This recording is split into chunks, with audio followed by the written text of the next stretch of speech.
Breaking news. Flight ప్రమాద కారణాలపై suspense వీడుతోంది. Black బాక్స్లో 5 సెకండ్ల ఆడియో ఒకటి బయటకు వచ్చింది. ప్రమాద సమయంలో కాక్పిట్లో భయాందోళన పరిస్థితున్నట్టుగా ఆడియోను బట్టి తెలుస్తోంది. ఏటీసీకి అంటే ఎయిర్ ట్రాఫిక్ కంట్రోల్కి సమాచారం ఇచ్చేందుకు పైలట్లు అరుపులు వినిపించాయి. Mayday mayday, no power no thrust అంటూ పైలట్ సుమిత్ సబర్వాల్ అరిచినట్టుగా తెలుస్తుంది. కిందికి పడిపోతున్నామంటూ పైలట్ సుమిత్ సబర్వాల్ ఏటీసీకి సమాచారం ఇచ్చినట్టుగా తెలుస్తుంది. 3 సార్లు మేడే కాల్ చెప్పారు పైలట్లు. కేవలం 5 సెకండ్లలోనే అంతా అయిపోయిన పరిస్థితి కనబడుతుంది. ఫ్లైట్లో ఒక్కసారిగా పవర్ సప్లై ఆగిపోయిందనే అంచనాకు వచ్చినట్టుగా తెలుస్తుంది. అందువల్లే విమానం ఒక్కసారిగా కుప్పకూలిందనే విశ్లేషణ కనబడుతోంది.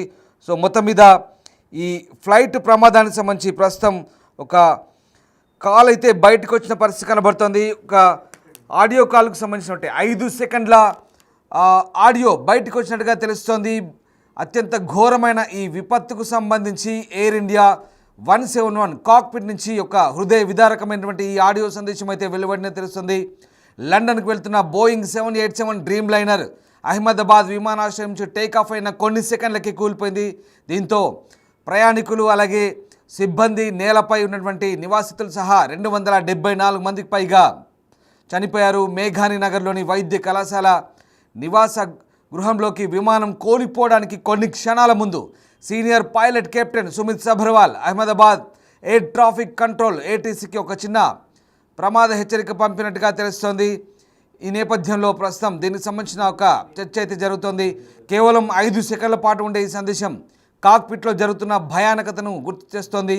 ఆడియోలో పైలట్ మేడే మేడే మేడే, శక్తి లేదు, థ్రస్ట్ లేదు, తగ్గిపోతుంది అంటూ చెప్పినట్టుగా తెలుస్తుంది. ఆ విమానం మధ్యాహ్నం 1:39 ప్రాంతంలో 242 మందితో లండన్ గాత్విక్ ఎయిర్పోర్ట్కు బయలుదేరింది. అందులో 230 మంది ప్రయాణికులు ఉన్నారు, 10 మంది క్యాబిన్ క్రూ ఉన్నారు, అలాగే 2 పైలట్లు ఉన్నారు. భారత సంతతి చెందిన బ్రిటిష్ జాతీయుడైన ఒక ప్రయాణికుడు మాత్రమే ప్రాణాలతో బయటపడ్డట్టుగా నిర్ధారించారు. మరణించిన వారిలో గుజరాత్ మాజీ ముఖ్యమంత్రి కూడా ఉన్నారు. ఇక వేగంగా ఎత్తు కోల్పోయిన తర్వాత విమానం హాస్టల్ భవనంపైకి దూసుకెళ్లింది. దీంతో అనేక మంది వైద్య విద్యార్థులు, స్థానికులు కూడా మరణించారు. సంఘటనా స్థలం నుంచి నల్లటి పొగలు ఎగిసిపడుతున్నాయి. భారీ స్థాయిలో మంటలు కూడా చెలరేగాయి. ఇక గురువారం రాత్రి దర్యాప్తు అధికారులు బ్లాక్ బాక్స్లో ఒకదాన్ని స్వాధీనం చేసుకున్నారు. రెండో బ్లాక్ బాక్స్ అలాగే డిజిటల్ వీడియో రికార్డర్ కోసం ఇంకా ప్రయత్నాలు సాగుతున్నాయి. ఇవి ప్రమాదానికి కారణమైన దానిపై కీలక డేటాను అందించే అవకాశం కనిపిస్తుంది. జాతీయ దర్యాప్తు సంస్థ ఎన్ఐఏ సహా కేంద్ర సంస్థలు సంఘటనా స్థలాన్ని సందర్శించాయి. ప్రమాదానికి గల కారణాన్ని విశ్లేషిస్తున్న పరిస్థితి కనబడుతుంది. ఈ నేపథ్యంలోనే ప్రస్తుతం ఇంకా మిగతా బ్లాక్ బాక్స్ విశ్లేషిస్తే కనుక పూర్తి స్థాయి ఆధారాలు దొరికే అవకాశం కనిపిస్తుంది. ప్రస్తుతం అందుతున్నటువంటి విశ్వసనీయ సమాచారం ప్రకారం ఒక చిన్న 5 సెకండ్ల కాల్ ఒకటి పైలట్ సుమిత్ సబర్వాల్ చేసినట్టుగా తెలుస్తుంది. ఈ కాల్ ద్వారా ఒక్కసారిగా ప్రమాద తీవ్రతను ఆయన చెప్పే ప్రయత్నం చేసినట్టుగా తెలుస్తుంది. ఈ నేపథ్యంలోనే ఇక్కడ 5 సెకండ్ల కాల్లో మేడే మేడే మేడే అంటూ 3 సార్లు అరిచినట్టుగా తెలుస్తుంది. కాపాడమంటూ అప్రమత్తను సూచిస్తున్నట్టుగా తెలుస్తుంది. అలాగే ప్రమాదంలో చిక్కుకున్నట్టుగా చాలా క్లియర్గా అర్థమవుతుంది. ఒకసారి విమానంలో థ్రస్ట్ కోల్పోయినట్టుగా చెప్తున్నారు. అసలు థ్రస్ట్ అంటే ఏంటో నేను మీకు చెప్పే ప్రయత్నం చేస్తాను. విమానం ముందుకు నడిచే శక్తి, ఇది విమానాన్ని గాల్లోకి నడిపిస్తుంది. విమానం యొక్క ఇంజన్ల ద్వారా ఉత్పత్తి అవుతుంది. అలాగే డ్రాగ్ ఫోర్స్ అంటే గాలి నిరోధకతను అధిగమించడానికి, విమానం కదలడానికి, ఎక్కడానికి లేదా వేగవంతం చేయడానికి వీలు కల్పించేది థ్రస్ట్. ముఖ్యంగా ఈ థ్రస్ట్ అనేది విమానం ఎగరడానికి అనుమతించే శక్తిగా మనం భావిస్తాం. జెట్ ఇంజన్లు లేదా ప్రొఫెల్లర్లు వంటి వివిధ ప్రొపల్షన్ వ్యవస్థల ద్వారా థ్రస్ట్ ఉత్పత్తి అవుతుంది. జెట్ ఇంజన్ వెనుక భాగం నుంచి వాయువు అంటే ఎగ్జాస్ట్ ద్రవ్యరాశిని వేగవంతం చేయడం ద్వారా థ్రస్ట్ ఉత్పత్తి అవుతుంది. ఇది ఇంజన్ను అంటే విమానాన్ని ముందుకు నెట్టేస్తుంది. ప్రొపెల్షర్లు గాలిని వెనక్కి తిప్పడం ద్వారా థ్రస్ట్ను సృష్టిస్తాయి. తద్వారా విమానం ముందుకు నడిపిస్తుంది. ఆ రకంగా విమానం స్థిరమైన వేగంతో ప్రయాణించాలంటే థ్రస్ట్ డ్రాగ్కు సమానంగా ఉండాలి. ఎక్కడానికి లేదా దిగడానికి ఇది సర్దుబాటు చేసే ప్రక్రియ. సో అలాంటి థ్రస్ట్ కోల్పోయినట్టుగా ఈ కాల్లో మనకు తెలుస్తోంది. దీంతో మేడే అంటూ 3 సార్లు కెప్టెన్ సుమిత్ సబర్వాల్ ఏటీసీకి సమాచారం ఇచ్చినట్టుగా తెలుస్తుంది. దీంతోనే విమానం ఇంజన్ ఫెయిల్ అవడంతోనే అక్కడ సరిగ్గా 30 సెకండ్ల లోపే విమానం కుప్ప కూలిపోయినట్టుగా తెలుస్తోంది. రైట్, మా అసోసియేట్ ఎడిటర్ రోహిత్ జైన్ అవుతున్నారు. ప్రస్తుతం అహ్మదాబాద్లోనే సంఘటనా స్థలం దగ్గర ఉన్నారు. ఎస్ రోహిత్, ముఖ్యంగా విమానం కూలిపోవడానికి ఇక్కడ థ్రస్ట్ ఫెయిల్ అయింది, అలాగే ఒక 5 సెకండ్ల ఆడియో కాల్ కూడా బయటకు వచ్చింది. Captain Sumit Sabharwal May Day call చేయడము, అలాగే కొన్ని వైఫల్యాలను గుర్తు చేస్తూ ఆయన చెప్పడం, ఈ పూర్తి వ్యవహారానికి సంబంధించి ప్రస్తుతం ఎలాంటి అంశాలు బయటకు వస్తున్నాయి, దీనికి సంబంధించిన పూర్తి అప్డేట్స్ ఏంటి? రామ్దాస్, ఇప్పుడు విమాన ప్రమాదానికి కారణం ఏంటి? విమాన ప్రమాదం ఎందుకు జరిగింది? ఇదే అందరి మెదళ్లను తొలుస్తున్న ప్రశ్న. ఎందుకు విమానం టేకాఫ్ తీసుకున్న కొన్ని సెకండ్లోనే విమానం కింద పడిపోయింది? ఎందుకు విమానం ఎగరలేకపోయింది? ఎందుకు ఇంజన్లు ఫెయిల్ అయ్యాయి? ఇప్పుడు బోయింగ్ సిబ్బంది కూడా వచ్చి పరిశోధించబోతున్నారు. దీనికి కారణం ఫ్యూయల్ కంటామినేషనా, లేదంటే బార్డ్స్ ఏమన్నా ఇంజన్స్ లోకి వచ్చాయా, ఇంజన్ ఫెయిల్యూర్ అయిందా, లేదా ఎగరడానికి ముందు కనిపెట్టడానికి అవకాశం ఉన్నప్పటికీ కూడా కనిపెట్టలేక నిర్లక్ష్యం కారణంగా ఏదైనా సాంకేతిక లోపాన్ని వదిలేశారా? ఇవన్నీ కూడా వినిపిస్తున్నాయి. అది వీటన్నిటికీ సమాధానం చెప్పేది ఆఖరి క్షణంలో ఏం జరిగింది, పైలట్ ఏం ఐడెంటిఫై చేశాడు, ఏ కారణంతో పడిపోతుంది, సరిగ్గా ఆ పైలట్ కంట్రోల్ తప్పిన, పైలట్ నియంత్రణలో లేని ఏ అంశం పడిపోవడానికి కారణమైంది. సరిగ్గా ఇది కాక్పిట్ వాయిస్ రికార్డర్ లో రికార్డ్ అవుతుంది. బ్లాక్ బాక్స్ అని అంటాం. ఏటీసీతో మాట్లాడినంత సేపు అవన్నీ కూడా రికార్డ్ అవుతాయి. ఇక చివరి క్షణంలో కొన్ని సెకండ్ల పాటు విమానం ప్రమాదానికి గురి కావడానికి కొన్ని సెకండ్ల పాటు ఏటీసీతో సంబంధాలు తెగిపోయిన తర్వాత కూడా పైలట్ కమ్యూనికేట్ చేస్తూనే ఉంటాడు పడిపోయేంత వరకు కూడా. సో అదంతా కూడా కాక్పిట్ వాయిస్ రికార్డర్ లోనే ఉంటుంది. సో దాన్ని డీకోడ్ చేస్తే ప్రమాదానికి కారణాలు ఏంటో 90% తెలిసే అవకాశం ఉంటుంది. ఇప్పుడు సరిగ్గా ఒక 5 సెకండ్ల కాల్ బయటకు వస్తుంది. ఇది సోషల్ మీడియాలో కూడా సర్క్యులేట్ అవుతుంది. నేషనల్ మీడియా కూడా దీని గురించి ఇప్పుడు మాట్లాడుతున్నాయి. అందులో పైలట్ చెప్పింది మేడే మేడే మేడే అంటే ఇక అత్యవసర పరిస్థితి ఇది, అత్యవసర సహాయం అందాల్సిన అవసరం ఉంది, విమానాన్ని ఇక్కడ నడపలేకపోతున్నాం, ఇక పూర్తిగా విమాన ప్రమాద పంచుల్లోకి వెళ్లిపోయిందనే సంకేతాలు ఇస్తారు మేడే కాల్. దాన్ని 3 సార్లు మేడే మేడే మేడే అని పైలట్ అనౌన్స్ చేశాడు. అంటే ఇక ఏదైనా అద్భుతం జరిగితే తప్ప విమానం ప్రమాదం నుంచి కాపాడటానికి అవకాశం ఉండదు. అలాంటి పరిస్థితుల్లోనే చెప్తారు. ఇప్పుడు ఏటీసీకి పైలట్ ఇచ్చిన సమాచారం, no power no thrust going down, mayday mayday mayday, ఇది పైలట్ చెప్పింది. మరి ఇక్కడ ఎగ్జాక్ట్ గా ముందు నుంచి మాట్లాడుకుంటున్నది కూడా ఇదే. ఎందుకు ఇంజన్స్ ఫెయిల్ అయ్యాయి, ఎందుకు థ్రస్ట్ ఆగిపోయింది? నిజానికి విమానం పైకి ఎగిరి ఇదంతా కూడా థ్రస్ట్ క్రియేట్ కావాలి. ఇంజన్స్ థ్రస్ట్ క్రియేట్ చేసినప్పుడే ఆ విమానం గాల్లోకి ఎగురుతుంది, అప్పుడు మాత్రమే బ్యాలెన్స్ అవుతుంది. ఎప్పుడైతే థ్రస్ట్ క్రియేట్ కాలేదు, థ్రస్ట్ క్రియేట్ కాకపోవడానికి ఇంజన్ ఫెయిల్ అవటం, ఇంజన్ స్లో అయిపోవటం, దానికి ఒకవేళ పవర్ సప్లై లేకపోయినా, ఫ్యూయల్ సప్లై సరిగ్గా లేకపోయినా ఇంజన్ స్లో అయిపోతుంది. ఎప్పుడైతే ఇంజన్ స్లో అయిందో థ్రస్ట్ తగ్గిపోతుంది. కావలసినంత థ్రస్ట్ లేకపోతే విమానం పైకి ఎగరదు, కేవలం కింద పడిపోతుంది. ఇప్పుడు అదే జరిగింది, అందరూ అనుమానించింది. ఆ రోజు కూడా మనం చూసాం, విమానాన్ని పైలట్ పైకి తీసుకెళ్ళడానికి ట్రై చేస్తున్నాడు, కానీ విమానం ఎంత అడిగేటవాళ్ళుగా ఫ్రంట్ పార్ట్ ఇలా ముందుకు లేచే కనిపిస్తూ ఉంది. సో అలాంటి సందర్భంలో పైలట్ ట్రై చేస్తున్నాడు, కానీ అదే యాంగిల్లో విమానం కింద పడిపోయింది. అంటే థ్రస్ట్ క్రియేట్ కాలేదు అనే విషయం అందరికీ కూడా అర్థమైపోయింది. మరి ఆ థ్రస్ట్ క్రియేట్ కాకపోవటానికి విమానం ఇంజన్ లో సంభవించినటువంటి ఆ సాంకేతిక లోపం ఏంటి? ఇప్పుడు దానిపైనే డీజీసీఏ దర్యాప్తు చేస్తూ ఉంది. ఫ్యూయల్ లో కంటామినేషన్ జరిగిందా, లేక ఇంజన్ లో సాంకేతిక లోపం, ఢిల్లీ నుంచి ఇక్కడ అహ్మదాబాద్ వచ్చింది, అహ్మదాబాద్ నుంచి లండన్ కి బయలుదేరింది, అక్కడ ఏదైనా సాంకేతిక లోపం తలెత్తిందా, లేదంటే బోయింగ్ విమాన ఇంజన్ల పైనే, బోయింగ్ కి ఇంజన్ సప్లై చేస్తుంది. ఇప్పుడు బోయింగ్ మ్యానుఫ్యాక్చరింగ్ లోనే ఏదైనా లోపం ఉందా? కొన్ని ఇయర్స్ తర్వాత బోయింగ్ విమానాలు ఇలాగే చెడిపోతాయా?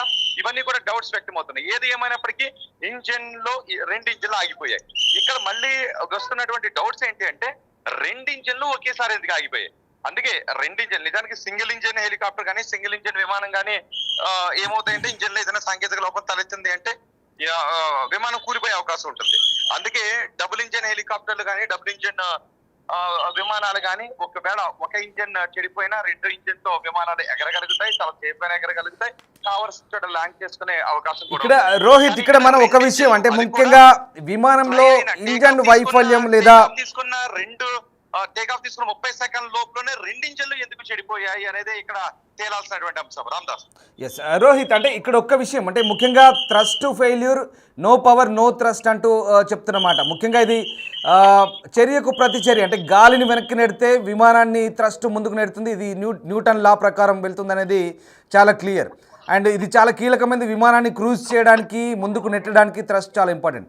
బట్ ఇక్కడ థ్రస్ట్ ఎందుకు ఫెయిల్ అవుతుంది అనేది, ఇక్కడ ఫ్లాప్స్ అంటే రెక్కల తడబాటు వల్ల కావచ్చు, లేదంటే ఇంధన సమస్యలు, మీరు చెప్తున్నట్టుగా ఇంధనం లేదా పొల్యూట్ అయి ఉండొచ్చు అక్కడ, లేదంటే ఇక్కడ థ్రస్ట్ రివర్సల్లో సమస్యలు, లేదంటే బ్లేడ్ వైఫల్యము, బేరింగ్ సమస్యలు, ఇట్లాంటి రకరకాలుగా చెప్తున్నారు. అంటే ఓవరాల్గా ఇది కంప్లీట్గా ఒక టెక్నికల్ ఇష్యూగానే మనం భావించాల్సి వస్తుందా? ఈ thrust and no power no thrust అనేది ఆయిల్ లీకేజ్ ఇలాంటి అంటే మెయింటెనెన్స్ సరిగ్గా చేయకపోవడమే ప్రధానంగా ఇప్పుడు ఈ ప్రమాదానికి కారణం అనుకోవచ్చా? విమానం ముందు ఒక అంతర్జాతీయ విమానం బయలుదేరే ముందు మెయింటెనెన్స్ చేయాలి, చాలా పూర్తిగా పూర్తి చెక్-ఇన్స్ చేసిన తర్వాతే సాంకేతిక అంశాలను సరిచూసుకొని విమానాన్ని రన్వే పైకి వెళ్తారు. కానీ ఇప్పుడు ఇక్కడ ఇది పెద్ద తప్పిదంగా భావించాల్సి వస్తుందా దీన్ని బట్టి?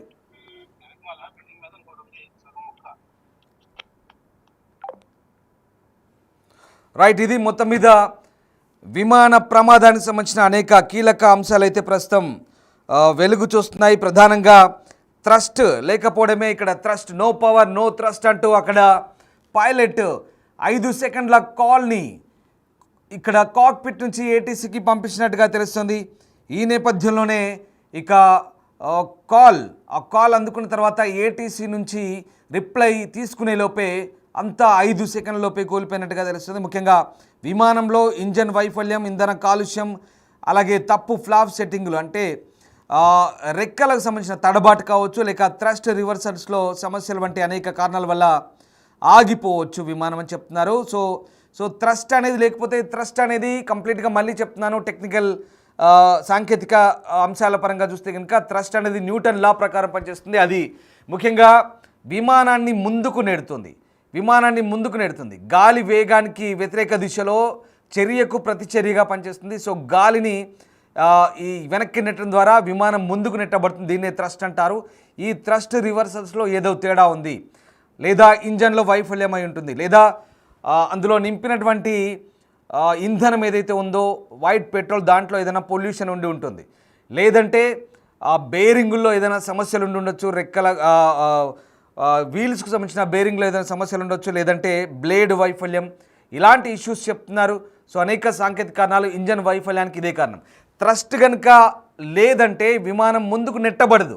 అంటే ఒక రకంగా స్ట్రక్ అయిపోయినట్టే, జామ్ అయిపోయినట్టే, ముందుకు టేకాఫ్ తీసుకున్నట్టుగానే తీసుకొని అక్కడే సరిగ్గా 625 మీటర్ల ఎత్తుకు ఎగరగానే థ్రస్ట్ లేదు, ఆగిపోయింది. అంటే నో పవర్ నో థ్రస్ట్, ఇంజన్లు ఫెయిల్, విమానం ముందుకు వెళ్ళలేదు, అక్కడే కుప్పకూలిపోయింది. బహుశా ఇదే సమయంలో ఎదురుగా పక్షులు ఏమైనా ఢీ కొట్టాయా, ఇలాంటి అనేక సమస్యలున్నాయి. బ్లాక్ బాక్స్లో ఇప్పుడు 5 సెకండ్ల ఈ ఆడియో వచ్చినట్టుగా చెప్తున్నారు. దీనికి సంబంధించి ఇంకా పూర్తి నిర్ధారణ కావాల్సి ఉంది. ప్రస్తుతానికి జాతీయ మీడియాలో కూడా ఇదే అంశాలు కూడా ప్రచురితం అవుతున్నాయి. బహుశా ఇదే కనుక జరిగితే, థ్రస్ట్ కనుక ఫెయిల్ అయితే ఇక ఇంజన్లు ఫెయిల్ అయినట్టే, అది సాంకేతిక కారణంగానే భావించాల్సి వస్తుంది. అనేక కారణాల వల్ల ఇంజన్ వైఫల్యం సంభవించవచ్చు, ఇంధన కాలుష్యం, అలాగే ఇంజన్ షట్ డౌన్, ఇలాంటి రీజన్స్ చెప్తున్నారు. ఇక అలాగే ఈ ఫ్లాప్, థ్రస్ట్ రివర్స్ సెట్టింగ్స్ అనేవి కూడా ఇవన్నీ యాంత్రిక సమస్యలుగా చెప్తున్నారు. సో టర్బైన్ బ్లేడ్ లేదా బేరింగులు కూడా ఇంజన్ భాగాలు విఫలం కావచ్చు, దీనివల్ల థ్రస్ట్ కోల్పోయే పరిస్థితి కనబడుతుంది. అలాగే ఇంజన్లు వేడెక్కవచ్చు, దీనివల్ల అది ఆగిపోయే ప్రమాదం కూడా ఉంది. సో ఈ రకంగా అనేక సమస్యలు చెప్తున్నారు. సో పక్షుల దాడి కూడా అయ్యుండొచ్చు. ఎయిర్ ఇండియా ప్రమాదంలో ఇది ప్రాథమిక దృష్టి కాకపోయినా పక్షులు ఢీకొట్టడం వల్ల ఇంజన్లు దెబ్బతింటాయని చెప్తున్నారు. సో తప్పు టేకాఫ్ బరువు, విమానం టేకాఫ్ బరువును తప్పుగా లెక్కించినట్లయితే అది సమర్థవంతంగా ఎక్కడానికి తగినంత థ్రస్ట్ కూడా కలిగి ఉండకపోవచ్చు. సో ఈ రకంగా ఈ థ్రస్ట్ అనేది చాలా టెక్నికల్ ఇష్యూ. ఇంజన్ ఫెయిల్యూర్కి ప్రధాన కారణంగా చెప్తున్నారు. ఇంజన్ ఫెయిల్ అయితే ఇంకేముంటుంది, ఇంజన్ ఫెయిల్ అయ్యి కాసేపు అలా ఎగరగానే సరిగ్గా 625 మీటర్ల ఎత్తుకి ఒకసారి వీడియో చూడండి. విమానం టేకాఫ్ తీసుకుంది, టేకాఫ్ పూర్తి కాలేదు. సరిగ్గా ఆ 625 అడుగుల ఎత్తులోనే ఈ థ్రస్ట్, సోకాల్డ్ థ్రస్ట్ కానీ ఫ్లాప్స్ అంటే ఆ రెక్కల కదలిక ఒకసారి చూడండి, కొన్ని రెక్కలు కూడా సరిగ్గా లేదు, కదలిక లేదు.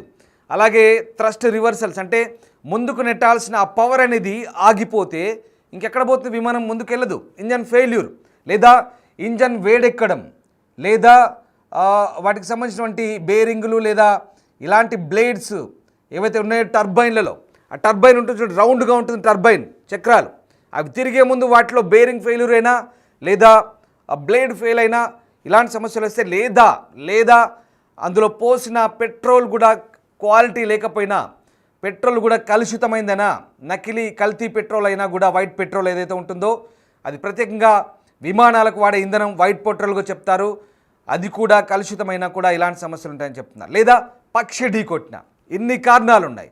ఇదేదైనా కావచ్చు, ఇందులో ఏదైనా కావచ్చు. బహుశా ఏటీసీ సెంటర్కి కాక్పిట్ నుంచి కెప్టెన్ సుమిత్ సబర్వాల్ ఇచ్చిన 5 సెకండ్ల ఆడియో ఇప్పుడు వైరల్గా మారుతుంది, సోషల్ మీడియాలో వైరల్ అవుతుంది. ఇది మేడే మేడే మేడే అంటూ 3 సార్లు అరిచారు. అలాగే నో పవర్ నో థ్రస్ట్ అన్నారు. పవర్ లేకపోతే ఇంకెక్కడి నుంచి వెళ్తుంది, ఎక్కడికి వెళ్తుంది? అలా 625 మీటర్లకు వెళ్ళి అమాంతం కిందికి పడిపోయింది. బహుశా మరి వెనక భాగం కిందికి పడిపోయింది కాబట్టి పక్షి కూడా ఢీకొట్టిందనే ఒక సందేహం ఉంటుంది. ఇలాంటి సాంకేతిక అంశాలు ఇంకా విశ్లేషిస్తున్నారు. ఇంకా ఒక బ్లాక్ బాక్స్ దొరకాలి. ఆ బ్లాక్ బాక్స్ దొరికితే కనుక పూర్తి స్థాయిలో మరింత విశ్లేషణ చేసే అవకాశం కనిపిస్తుంది.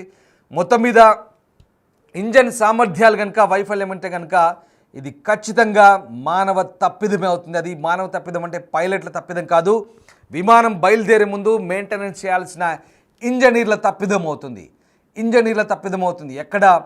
ఎయిర్పోర్ట్లో ఎయిర్ ఇండియాకి సంబంధించిన ఇంజనీర్లు కానీ ఎయిర్పోర్ట్ అథారిటీస్ కానీ దీనికి ఈ తప్పిదానికి బాధ్యత వహించాల్సిన అవసరం ఉంది. లేదా బోయింగ్ కంపెనీ ఇంజనీర్లు కనుక దాన్ని మెయింటెనెన్స్ కోసం ఆయా స్థానిక ఎయిర్పోర్ట్లలో ఉంటే కనుక వాళ్ళే బాధ్యత తీసుకోవాల్సి ఉంటుంది. ఎందుకంటే ఒక అంతర్జాతీయ విమానం, అంతర్జాతీయమే కాదు డొమెస్టిక్ అయినా సరే, జాతీయ విమానమైనా అంతర్జాతీయ విమానమైనా బయలుదేరే ముందు ప్రతి ఒక్కటి క్షుణ్ణంగా పరిశీలిస్తారు.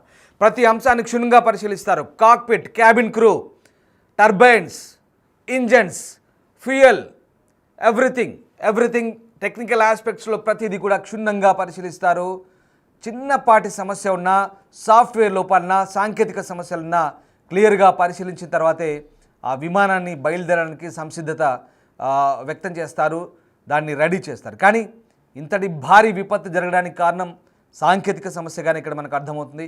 ఇది ఇంకా తేలాల్సి ఉంది. మానవ తప్పిదమా, సాంకేతిక సమస్యలా, ఏం జరిగిందని తేలాల్సి ఉంది. కుట్రకోణం అనేది ఇంకా పూర్తి స్థాయిలో మనం ఇక్కడ ఎక్కడా నిర్ధారణ కాలేదు. అది పక్కన పెడితే కాసేపు పక్కన పెడితే అంటే రకరకాల డౌట్లు వస్తున్నాయి. దాంట్లో ఇది కూడా ఒక సమస్యగా చెప్తున్నారు. సో మొత్తం మీద దీనికి సంబంధించి ఇంకా పూర్తి నిర్ధారణ కావాల్సి ఉంది. ప్రస్తుతానికి ఈ 5 సెకండ్ల కాల్కి సంబంధించి అయితే చర్చ జరుగుతుంది. బహుశా కెప్టెన్ సుమిత్ సబర్వాల్ ఈ అలర్ట్ కాల్ చేసిన తర్వాత ఏటీసీ నుంచి రిప్లై వచ్చేలోపే సెకండ్లలోపే విమానం కుప్పకూలిపోయింది. విమానంలో ఉన్న వాళ్ళతో పాటు కింద ఉన్న వాళ్ళు కూడా మొత్తం 275 మందికి పైగా మరణించారు. పూర్తిగా విమానం కాలిబూడిదైపోయింది.